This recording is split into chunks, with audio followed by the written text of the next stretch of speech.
क्या दोस्तों आप अपने जोड़ों के दर्द से परेशान हैं? क्या आपके घुटनों में लगातार दर्द बना रहता है? क्या आप अपने डेली मर्रा के काम जो है वो भी अच्छी तरह से नहीं कर पाते? क्या आपको ये फील कभी होता ही नहीं कि आज आप पूरी तरह हेल्दी हैं या बार बार बुखार आता है? अगर आप इन सब चीज़ों से परेशान हैं तो इसका जो बेहतरीन इलाज है वो आपको मिलेगा होम्योपैथी में। जी हाँ दोस्तों, welcome back again to the channel explore homeopathy with doctor Rajesh. आज की वीडियो शुरू करने से पहले एक बार हर बार की तरह हम गायत्री मंत्र बोलेंगे और उसके बाद अपनी वीडियो स्टार्ट करेंगे। ओम भूर्भुवः स्वः तत्सवितुर्वरेण्यं भर्गो देवस्य धीमहि धियो यो नः प्रचोदयात्। सो गाइस, आज का जो टॉपिक है वो है हमारा रूमेटॉइड अर्थराइटिस। रूमेटॉइड अर्थराइटिस एक ऐसी बीमारी है जिससे हम और आप अच्छी तरह से वाकिफ़ हैं। और अगर मैं यूँ बात करूँ कि अर्थराइटिस तो आज की डेट में 99% लोगों के घरों में मौजूद है। पहले ये अक्सर बुढ़ापे में देखा जाता था, लेकिन आजकल ये युवाओं में और यूँ कहिए कि आजकल कई बार जो छोटे बच्चे हैं उनके अंदर भी ये मिलता है, जिसको हम कहते हैं जुवेनाइल अर्थराइटिस। सो आज हमारा टारगेट ये रहेगा कि हम आपको क्लियर करें कि रूमेटॉइड अर्थराइटिस क्या है, इसको किस तरह से आपने मैनेज करना है, किस तरह से आप इसको होम्योपैथिक मेडिसिन खा के मैनेज कर सकते हैं और अपनी लाइफस्टाइल को इम्प्रूव कर सकते हैं। तो सबसे पहले चलिए जानते हैं रूमेटॉइड अर्थराइटिस है क्या। रूमेटॉइड अर्थराइटिस की अगर मैं बात करूं तो ये एक क्रॉनिक प्रोग्रेसिव डिजीज है। क्रॉनिक प्रोग्रेसिव डिजीज की अगर हम बात करें, क्रॉनिक मतलब जो बहुत लंबे समय से रहता है, और प्रोग्रेसिव मतलब जो स्टेज बाय स्टेज आगे आगे बढ़ रहा है, जो किसी भी दवाई से कंट्रोल नहीं हो रहा है। और ये एक ऐसे डिजीज की कैटेगरी में आता है जिसको हम कहते हैं ऑटो इम्यून डिसऑर्डर्स, यानी कि आपकी बीमारी की लड़ने की क्षमता ही आपके शरीर को खत्म कर रही है। जी हाँ दोस्तों, रूमेटॉइड अर्थराइटिस के अंदर क्या होता है, आपकी बॉडी में कुछ ऐसे रिएक्शन होते हैं एंटीजन और एंटीबॉडीज़ के, जो कि आपके जॉइंट्स को खराब कर देते हैं, जो कि आपके जॉइंट्स को इन्फ्लेमेटरी रिएजेंट्स से भर देते हैं, जिससे आपको पेन्स होती हैं और धीरे धीरे आपका जो जॉइंट है वो शरीर ही उस जॉइंट को खाना शुरू कर देता है। और ये इसका जो इफेक्ट आता है वो आता भी जॉइंट्स पे है। बट एक इंपॉर्टेंट बात यह है कि रूमेटॉइड अर्थराइटिस की जो शुरुआत होती है वो सबसे पहले आपके आइस से होती है, जिसको हम वस्कुलाइटिस कहते हैं। क्योंकि ये जो खून की नाड़ियाँ होती हैं जो कि हड्डियों के आसपास रहती है, या खून की नाड़ियाँ जो पूरे ऑल ओवर जनरल बॉडी में रहती हैं, उनके अंदर सबसे पहले ये एंटीजन एंटीबॉडी रिएक्शन क्रिएट होता है और वहाँ वो उसको डैमेज करती है। तो हमारा जो मेन जो टारगेट है वो ये है कि आपको ये बताया जाए कि ये डिजीज़ से आपने बचना कैसे है। तो सबसे पहले हम बात करते हैं इस डिजीज़ की शुरुआत होती कहाँ से। ऑटो इम्यून डिसऑर्डर की कोई एज नहीं है, ये जुवेनाइल बच्चों में भी हो सकता है, यंग में भी हो सकता है, एडल्ट्स में भी हो सकता है और बुढ़ापे में भी हो सकता है। ज़्यादातर केसेस में ये पाया गया है कि एंटीजन एंटीबॉडी रिएक्शन के कारण, जो कि आपके बॉडी खुद क्रिएट करती है, ये डिजीज़ होती है। और एक इंपॉर्टेंट चीज़ जो मैंने इसमें नोट की है, अर्थराइटिस कई बार किसी स्ट्रेस से, कोई या वो फिजिकल स्ट्रेस हो चाहे मेंटल स्ट्रेस हो, या कई बार कोई इंग्लिश मेडिसिन, ये एलोपैथिक मेडिसिन हम खाते हैं, उसके खाने के बाद से भी कई बार ये ट्रिगर हो जाती है। इसलिए दोस्तों मैं हर बार आपको कहता हूं कि you need to be very very careful while choosing the medicine you are taking. तो ये ध्यान रखना आपने बहुत ज़रूरी है। तो अब बात करते हैं रूमेटॉइड अर्थराइटिस को मैनेज कैसे करें। तो सबसे पहले बात करते हैं इसका जो एक ट्रीटमेंट जो आजकल चला हुआ है एलोपैथिक में क्या है। तो एलोपैथिक में बेसिकली जो रूमेटॉइड अर्थराइटिस को मैनेज किया जाता है वो 3 तरीके से किया जाता है। सबसे पहले ये लोग देते हैं non steroidal anti inflammatory drugs, जिसको हम कॉमन लैंग्वेज में कहते हैं नसैड्स। अब ये नसैड्स क्या करते हैं, आपने काफ़ी, अभी नसैड्स तो ऐसा है कि हमारे घर घर में, लोगों के घरों में अगर हम बात करें, जो फर्स्ट एड मेडिसिन है उसमें भी लोगों के पहुंच चुका है। जो कॉमन मेडिसिन नसैड्स में यूज होती हैं, जैसे मैं आपको बताऊं, एस्प्रिन, आइब्रूफिन, कॉम्बीफ्लेम आपने सुना होगा। कभी भी दर्द होता है, किसी को घुटने में दर्द हो रहा है, जी इमीडिएटली कॉम्बीफ्लेम ले लो आप। तो एस्प्रिन, कॉम्बीफ्लेम, नेप्रोक्सन, ये सारे सॉल्ट्स जो होते हैं ये नसैड्स के अंदर कैटेगरी में आते हैं। तो लोग ज़्यादातर ये इनको यूज़ करते हैं एज अ पेन किलर। और सबसे कॉमन जो पेन किलर जो हम यूज़ करते हैं पैरासीटामोल, जिससे हम और आप सब वाकिफ़ है। तो पैरासीटामोल नॉर्मली हम खाते हैं और इससे हम अपना दर्द वगैरह जो है कंट्रोल करते हैं। दूसरी जो कैटेगरी आती है वो आते हैं हमारे disease modifying anti rheumatic drugs. ये जो होती हैं ड्रग्स, ये क्या करती हैं, ये जो रूमेटॉइड अर्थराइटिस है उसकी प्रोग्रेशन को कोशिश करते हैं कि इसको बैक कर सकें या उसको कंट्रोल कर सकें। तो इस तरह की जो मेडिसिन होती हैं उनसे हम क्या करते हैं, आप में से कई ऐसे लोग होंगे जो ये मेडिसिन खा रहे होंगे और आपके डॉक्टर्स भी आपको ये प्रिस्क्राइब करते हैं अगर आप किसी स्पेशलिस्ट डॉक्टर के पास जाते हैं। तो ये जो मेडिसिन होती हैं कॉमनली आप रिलेट करेंगे, जैसे इम्यूनोसप्रेसेंट ड्रग्स होती हैं। जैसे कि अगर एक कॉमन मेडिसिन का मैं नाम लूँ जो आप सभी को पता होगा, मेथोट्रेक्सेट करके आती है एक दवाई, जो कि हम रूमेटॉइड अर्थराइटिस के पेशेंट्स में देते हैं। या कई इम्यूनो जो अपने डिजीज़ होती है, ऑटोइम्यून डिसऑर्डर्स जो होते हैं, उनके अंदर हम मैथोट्रेक्सेट जो है नॉर्मली प्रिस्क्राइब करते हैं। बट ये ड्रग्स जो होती हैं ये सेफ़ होने के साथ साथ, जो ये लोग क्लेम करते हैं कि सेफ़ है, उसके साथ साथ इनके बॉडी में साइड इफ़ेक्ट्स भी होते हैं। तो ये एक साइटोटॉक्सिक पॉइजनिंग है एक तरह से। लेकिन प्रॉब्लम ये है कि जो एलोपैथिक मैनेजमेंट है उसमें बेस्ट ट्रीटमेंट जो इनके पास है वो ये अवेलेबल है। इसके साथ साथ दूसरी मेडिसिन होती हैं, जैसे एजोरिन नाम से एक दवाई आती है, वो भी ये प्रिस्क्राइब करते हैं। तीसरा जो इनका वे ऑफ रहता है मैनेजमेंट का, वो रहता है कि अगर इन दोनों दवाइयों से, नसाइड से और डिजीज मॉडिफाइंग एजेंट से, अगर ये डिजीज नहीं कंट्रोल होती तो अल्टीमेटली वो लोग स्टीरॉइड्स देते हैं। आप सभी को पता होगा स्टीरॉइड्स तो बहुत कॉमनली लोग आजकल खा लेते हैं, डॉक्टर्स भी बहुत ईजिली प्रिस्क्राइब कर देते हैं। एंड सबसे इंपॉर्टेंट चीज़, अगर आप किसी लेमन से या किसी केमिस्ट वगैरह से जाते हैं तो वो आपको ईजिली स्टीरॉइड्स वगैरह पे डाल देते हैं। बट क्या गाइज आपको ये पता है कि स्टीरॉइड्स कितनी खतरनाक दवाई हैं? अगर आप किसी डॉक्टर की प्रिस्क्रिप्शन के बिना और बहुत ही लंबे समय तक इस दवाई का प्रयोग करेंगे तो अल्टीमेटली आपको जो है बॉडी में डिसऑर्डर्स पैदा होंगे, आपके किडनी, हार्ट, लंग्स वगैरह सभी में चेंजेस आएंगे। और जो स्टेरॉइड्स होते हैं इनका तो इफेक्ट आपको इमीडिएटली दिखना शुरू हो जाता है। आपने देखा भी होगा कई बार कि आप कुछ एलोपैथी मेडिसिन खाते हैं और आपके बॉडी पे सूजन आनी शुरू हो जाती है। वो बेसिकली क्या होता है? रीनल रिएक्शन, किडनी का रिएक्शन होता है टुवर्ड्स दिस स्टेरॉइड जो आप खा रहे हैं। तो ये आपको बहुत ध्यान रखना है कि आप मेडिसिन कब खानी है और कब नहीं। तो अल्टीमेटली जो रूमेटॉइड आर्थराइटिस में डॉक्टर प्रिस्क्राइब करते हैं वो ग्लूकोकॉर्टिकॉइड्स जो होती है वो देते हैं आपको। कई लोग इंजेक्शन के रूप में लगा देते हैं जॉइंट्स में, आपने देखा होगा। और कई लोग रूटीन में, जैसे पेडनिसोलोन, वाइसलोन नाम से दवाई आती है जो कि बहुत कॉमनली लोग 5 से 10 mg खाने के लिए कहते हैं कि आप खाते रहिए इसको। और काफ़ी लोग जो है मेरे क्लिनिकल प्रैक्टिस में भी मैंने देखा है, काफ़ी लोग ऐसे हैं जो कि 10 ईयर से प्रेडनिसोलोन, वाइसलोन जो है 5 से 10 mg खा रहे हैं।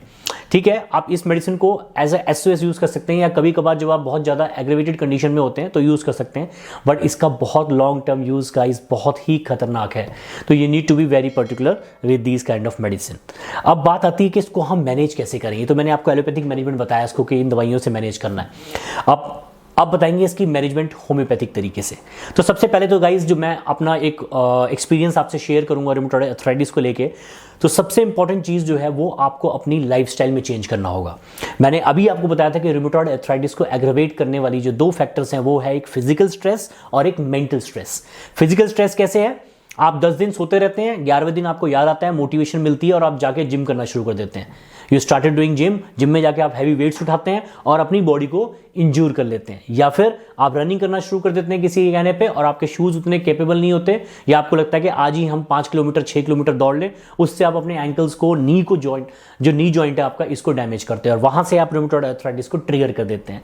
कई बार तो मैंने देखा है कि लोग पेमेंट्स जो होते हैं, जो अपने जो रोड पे पेमेंट्स बने होते हैं, सीमेंट वाले जो पाथ होते हैं, इन्हीं पे भागना शुरू कर देते हैं and ultimately they suffer from this injury. तो ये स्पोर्ट्स इंजरी का भी पार्ट आपने देखा होगा, बहुत कॉमनली लोगों को हो जाता है। और ये एक बड़ी कॉमन चीज़ भी आपने देखा होगा, कई लोग बोलते हैं कि हमारे नी में पेन आ गया, एक तरफ पेन आ रही है, पता ही नहीं चल रहा है क्या रीज़न है। वो रीज़न ये होता है। तो जब भी आपको, सबसे इंपॉर्टेंट चीज़ है कि आपने, अगर आपको जोड़ों में दर्द स्टार्ट हो रहा है, मेनली नीज की अगर मैं बात करूं, तो सबसे पहले आप चेंज कीजिए अपने शूज़।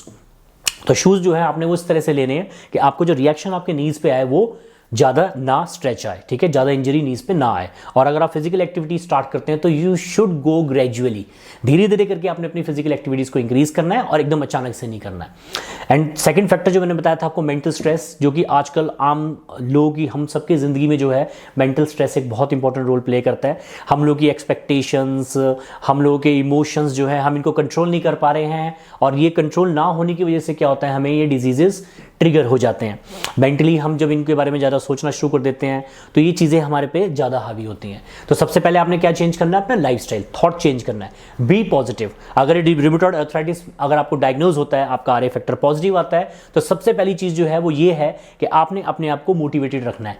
ये कोई ऐसा डिजीज़ नहीं है कि इससे आपकी लाइफ रुक जाएगी या लाइफ खत्म हो जाएगी। नो डाउट ये क्रॉनिक डिजीज़ है, इसके बॉडी में इफेक्ट्स आते हैं, लेकिन आप उतना ही उन इफेक्ट्स को डिले कर सकते हो with the help of lifestyle changes, diet and homeopathic medicine. ये 3 चीज़ों पे हमने ध्यान रखना है। तो लाइफस्टाइल चेंजेस में पहला आ गया कि आप अपनी, जो मैंने चीज़ें बताई आपको, ग्रेजुअली अपनी स्लोली एक्सरसाइज वगैरह आपने शुरू करनी है। डाइट आपने बहुत ध्यान रखना है। डाइट जो होती है आपको पूरी बैलेंस करके खानी है। ज़्यादा जंक फूड हो गया, फास्ट फूड हो गया, या जैसे आजकल लोग हैं ना, वो टीवी में देख लेते हैं कि ये लोग खा रहे हैं, चिया सीड्स खाना शुरू कर दिया, इधर से किसी ने ये खाना शुरू कर दिया, किसी डाइटिशियन ने बताया मेरे को ग्रीन टी पीने से ये फर्क पड़ेगा तो ग्रीन टी शुरू कर दिया। रैंडमली किसी चीज़ को नहीं इस्तेमाल करना है आपने। You need to be selective. आपने ये देखना है कि आपके बॉडी के हिसाब से आपको क्या चीज़ सूट करती है, उसके हिसाब से आपने मेन जो है अपनी डाइट को रेगुलेट करना है। अगर आप बहुत ज़्यादा जंक फूड खाते हैं, फास्ट फूड खाते हैं और डब्बे बंद चीज़ें होती हैं, प्रिजर्वेटिव वाली चीज़ें हैं, चिप्स कोक वगैरह, ये सारी चीज़ें आपने बंद करनी है। और इनको बंद करके आपने ये इवैल्यूएट करना है। सबसे इंपॉर्टेंट चीज़, आपने अपने बॉडी के टेस्ट करके ये इवैल्यूएट करना है कि कोई विटामिन डिफिशिएंसी तो आपकी बॉडी में क्रॉनिक नहीं चल रही, जैसे विटामिन डी, जो कि एक बहुत कॉमन डिसऑर्डर है, लोग इसको बहुत नेग्लेक्ट करते हैं। मुझे नहीं लगता कि अभी 2-3 साल के अंदर तो लोग चलो विटामिन डी टेस्ट कराना शुरू कर दिया, अदरवाइज पहले लोग विटामिन डी को बहुत सीरियस नहीं लेते थे। तो vitamin D is very important, उसको चेक कराना है। विटामिन B12 को चेक कराना है आपने, अपने जो कॉमन टेस्ट है उनको चेक करा के फिर आप जो है अपनी डाइट को मैनेज करिए। अब इस डाइट से जैसे याद आया, रूमेटॉइड अर्थराइटिस के अंदर ओमेगा 3 जो फैटी एसिड्स होती हैं हमारे, या ओमेगा 3 कैप्सूल जो होते हैं, उनका एक अच्छा इफेक्ट देखा गया है। तो ये चीज़ आप जो है ओमेगा 3 को अपनी डाइट में ऐड कर सकते हैं। और अगर कई लोग विटामिन डेफिशिएंट हैं तो न्यूरोबियन फॉर्ट जो कॉमन एक आती है मल्टीविटामिन, वो भी आप यूज़ कर सकते हैं। बीकासोल जो है, इस तरह की चीज़ें आप एज ए सप्लीमेंट जो है आप खा सकते हैं। अब बात आती है इसमें होम्योपैथिक मैनेजमेंट। अब होम्योपैथिक इसको कैसे मैनेज करती है? होम्योपैथिक मैनेजमेंट के लिए आपको सबसे पहले तो अपने नियरेस्ट जो भी आपके डॉक्टर है, आपको उसको विजिट करना है, उसको जाके अपना केस देना है। सबसे इंपॉर्टेंट चीज रूमेटॉइड अर्थराइटिस के केसेस में ये आती है कि आपको अपना केस डॉक्टर को देना है, और डॉक्टर आपकी एक कॉन्स्टिट्यूशनल रेमेडी निकालेगा जो कि हर एक पेशेंट की अलग अलग हो सकती है। वो कॉन्स्टिट्यूशनल रेमेडी आपने लेनी शुरू करनी है, जो कि हमारा होम्योपैथी का disease modifying anti rheumatic agent है। मींस कि वो रूमेटिज्म को तो कंट्रोल करेगा, बल्कि उस डिजीज के जो साइड इफेक्ट्स आएंगे, जो उसका प्रोग्रेशन होगा, उसको भी कंट्रोल करेगा। तो सबसे पहले डॉक्टर के पास जाके आपने उसको केस देना है, एक अच्छी सी कॉन्स्टिट्यूशनल होम्योपैथिक रेमेडी जो है आपने अपने लिए ढूंढनी है, और वो डॉक्टर आपकी स्टार्ट करेगा। उसके साथ में आप क्या अपनी एडजुवेंट थेरेपीज ले सकते हैं होम्योपैथिक में? तो हम एक टिंचर है जो कि कॉमनली लोग यूज करते हैं, वो है गुआइकम ऑफिशिनालिस। अब कई लोग इसको क्या करते हैं, वो लेके रैंडमली शुरू कर देते हैं, बट ऐसे नहीं खाना। गुआइकम ऑफिशिनालिस एक जनरल टिंचर है, रूमेटॉइड अर्थराइटिस में हम देते हैं, और इसका इफेक्ट भी बहुत अच्छा आता है कई लोगों में। बट कई बार ऐसा होता है कि हमें टिंचर डॉक्टर के अकॉर्डिंग ही स्टार्ट करना चाहिए। बट गुआइकम ऑफिशिनालिस जो है ये आप स्टार्ट कर सकते हैं एज ए एडजुवेंट। आप अपने डॉक्टर से पूछ भी सकते हैं कि ये मेरे लिए ठीक है, या कोई और टिंचर अगर वो प्रिस्क्राइब करते हैं तो आप वो भी ले सकते हैं। इसके साथ में एक टिश्यू रेमेडी आती है हमारी, बायोकेमिक रेमेडी, जो बहुत ही कॉमन है और आप सभी जानते हैं इसके बारे में, मैक्सिमम लोगों ने इसको इस्तेमाल किया है। वो है कैलकेरिया फॉस 6X। जी हाँ दोस्तों, लोगों को ये लगता है कि सिर्फ डेंटिशन में देते हैं, नहीं, डेंटिशन के अलावा इसको हम रूमेटॉइड अर्थराइटिस वाले पेशेंट जो है उनके अंदर भी यूज करते हैं। तो रूमेटॉइड अर्थराइटिस पेशेंट जो है कैलकेरिया फॉस 6X जो है वो यूज कर सकते हैं। तो ये है हमारी होम्योपैथिक मैनेजमेंट। तो इसमें जो चीज़ें मैंने आपको बताई हैं वो है कि एक कॉन्स्टिट्यूशनल रेमेडी जो कि डॉक्टर आपको ढूंढ के देगा। सेकेंडली आपकी मेडिसिन आएगी गुआइकम ऑफिशिनालिस क्यू, जिसकी 5 से 10 बूंदें आप सुबह दोपहर शाम दिन में लीजिए तो आपको काफी ज्यादा आराम इसके अंदर आएगा। एंड थर्ड मेडिसिन है कैलकेरिया फॉस 6X। इसको भी आप दिन में 4 बार 4-4 गोलियां ले सकते हैं, 4-4 घंटे बाद रिपीट करें तो उससे आपको काफी आराम महसूस होगा। बाकी इसके अलावा जैसे आपको, क्योंकि ये एक क्रॉनिक डिजीज है, सीजन के हिसाब से चेंज होता है, आपके फिजिकल और मेंटल कंडीशन के हिसाब से चेंज होता है, तो जब भी आपको ऐसा लगता है तो उसके हिसाब से होम्योपैथिक मेडिसिन बीच बीच में चेंज होकर आपको रिलीफ दे सकती है।